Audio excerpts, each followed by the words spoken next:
Bonjour à tous et toutes. Là, j'ai juste besoin de parler parce que j'ai envie de parler. Je vais appeler ce format c'est moins cher que le psy. Ouais, ça me paraît pas mal comme titre, ça. Une petite question comme ça. Est-ce que vous resteriez supporter d'une équipe de foot, de hand, de basket, incapable d'aligner une victoire en 10 ans? Une équipe qui n'a absolument pas le talent ni les moyens de ses ambitions. Et qui enchaîne les défaites sur défaites. Imaginez, tu erres dans le désert, sous un soleil de plomb, une chape de plomb, tu meurs de faim, de soif, et soudain arrivent les secours, qui vous promettent de vous sauver, mais qui finalement refusent de vous donner eau et nourriture, sous prétexte que ça vient de leurs concurrents. Et ils vous laissent crever là. C'est surréaliste quand même, hein. Et ben ça, c'est le sentiment que j'ai chez LFI aujourd'hui.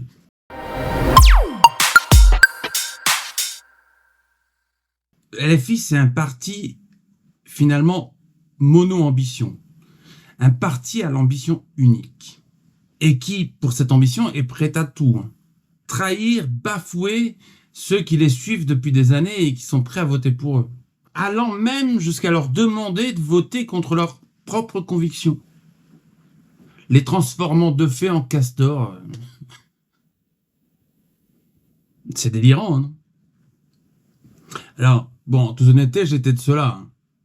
J'étais le nez dans le guidon avec un seul objectif, Macron et ses sbires, quoi.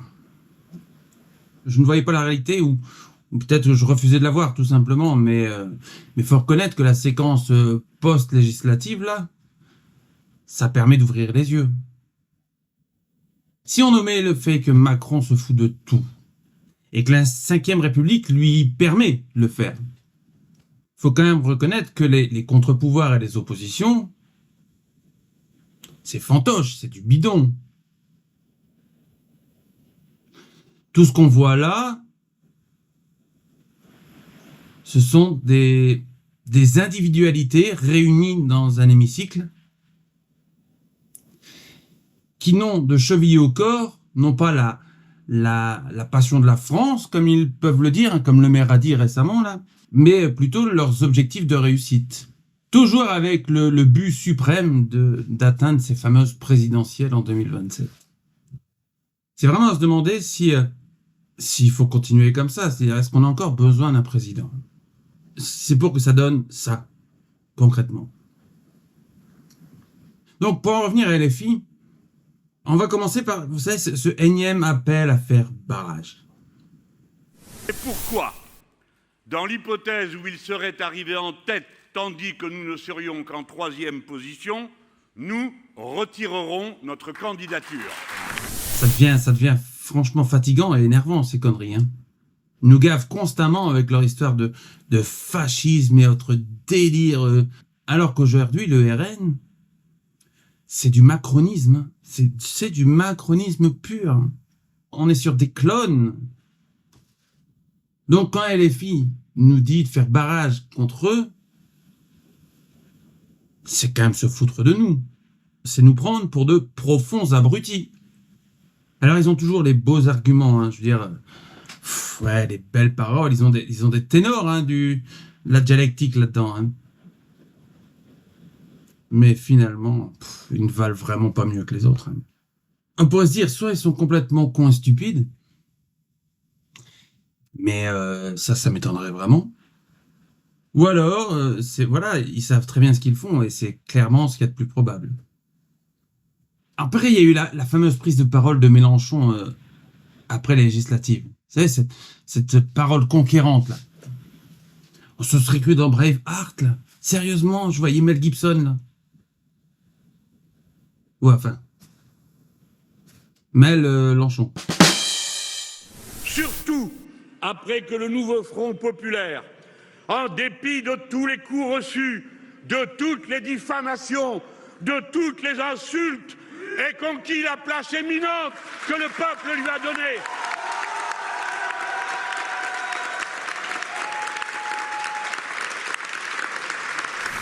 Sérieusement, ce discours était hors sol. Et si on y réfléchit bien, son seul but. Parce qu'ils savaient très bien qu'ils n'avaient qu'une majorité toute relative. Leur seul but, c'était d'haranguer la foule, d'haranguer le peuple, tout du moins ceux qui ont voté pour eux, pour à nouveau faire le buzz. C'est d'une tristesse. Bon, désolé, je regarde mon texte, parce que là, je digresse et je sais plus où j'en suis. Donc, oui, alors après, voilà, dans ces discours, ou même dans leur action, quand Macron a fait ce déni de démocratie, leur seule action, ça a été de nous demander de descendre dans la rue. Non, mais sérieusement, ils ont déjà oublié la réforme des retraites, les gilets jaunes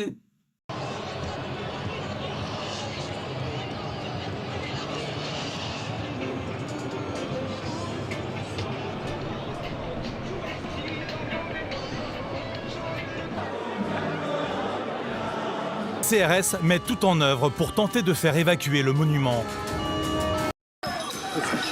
Face au blocage des manifestants, un policier sort de la voiture, arme au poing. Il a son flingue. À quoi ça sert de descendre dans la rue aujourd'hui? Ils peuvent même instaurer des textes pour interdire les casseroles.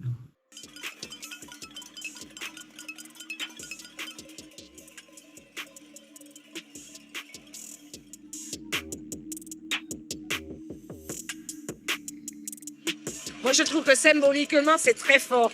Parce qu'il ne nous a pas entendus pendant des semaines et des mois. Et donc là, c'est une manière de lui dire qu'on ne l'entend pas.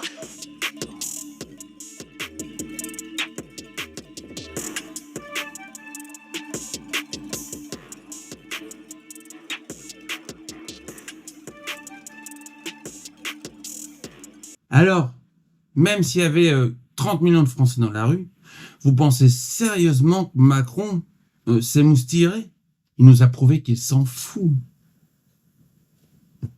Depuis 7 ans, Macron joue avec la Constitution et nos institutions comme un enfant joue avec ses jouets préférés. Il les prend, il les manipule en long, en large, en travers, dans le seul but d'atteindre ses objectifs. Et le pire, c'est qu'à chaque fois, ça marche. Et eux, en retour, qu'est-ce qu'ils font chez LFI? Ils parlent, ils regardent. On a l'impression de voir deux groupes qui jouent à un jeu, mais pas avec les mêmes règles. D'un côté, on nous parle d'état d'âme, de droiture morale, de fascisme, et tralala, alors que sur le camp d'en face, ils ne connaissent même pas ce vocabulaire. Donc, ça se demandait s'ils ont réellement les compétences pour se battre contre des adversaires comme cela. Macron a toute l'oligarchie, les 0,001%. À moins que, à nouveau, comme toujours, on en revienne aux élections de 2027 et que le but de LFI, qui est clair aujourd'hui, est d'obtenir l'Élysée en 2027. Et c'est là où vraiment j'ai décidé d'arrêter de marcher comme un abruti derrière ce qui nous raconte tout le temps. Vous avez vu, prochainement, le Rassemblement National va faire une proposition pour abroger la réforme des retraites. Mais LFI, le NFP ont déjà crié au loup en disant qu'ils ne voteraient pas ce texte sous prétexte de Rassemblement National. Et ils déballent leur litanie habituelle, quoi. Je ne voterai pas la proposition de loi du Rassemblement national pour les raisons que j'ai dites au début de cette interview. C'est qu'il y a eu un désistement républicain, que le Rassemblement national a eu 15 positions différentes sur les retraites et qu'en fait, c'est juste une instrumentalisation pour encore une fois être au cœur du jeu. Sauf que, jusqu'en 2027, ça fait 3 ans. À cause de leurs conneries, là, et de leur délire, combien de personnes ne pourront pas partir à la retraite alors qu'ils le pourraient d'ores et déjà? À cause de leur envie macabre de pouvoir. Je vous rappelle quand même que LFI veulent la 6ème République, mais Mélenchon a quand même dit que s'il était président, il profiterait au maximum de la 5e. Pourquoi je n'ai pas ouvert les yeux avant? Mon Dieu. Tous ces gens-là n'auront pas de problème pour chauffer leur belle maison cet hiver. Ne se posent jamais la question quand ils vont faire le plein de leur bagnole s'ils doivent mettre du carburant ou acheter de la viande. S'ils doivent mettre du carburant pour aller travailler jusqu'à 64 ans. et espérer survivre pour pouvoir profiter de cette retraite durement gagnée. Non, ça, chez nos amis les députés de tous bords, hein, ça n'a pas de valeur. À leurs yeux. Seul compte 2027 et la présidentielle. Le but ultime de tout un chacun dans l'hémicycle.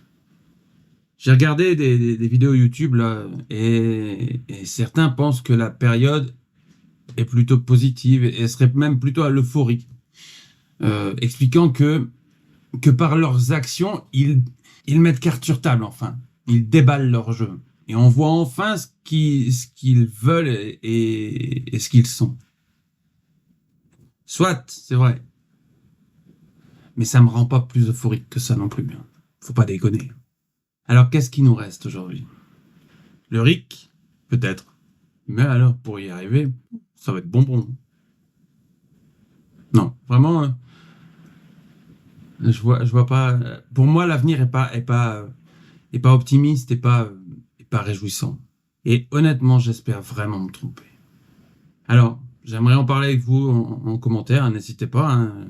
Partagez, débattez. Je serais vraiment curieux de savoir ce que vous en pensez. Et abonnez-vous. Ça serait cool.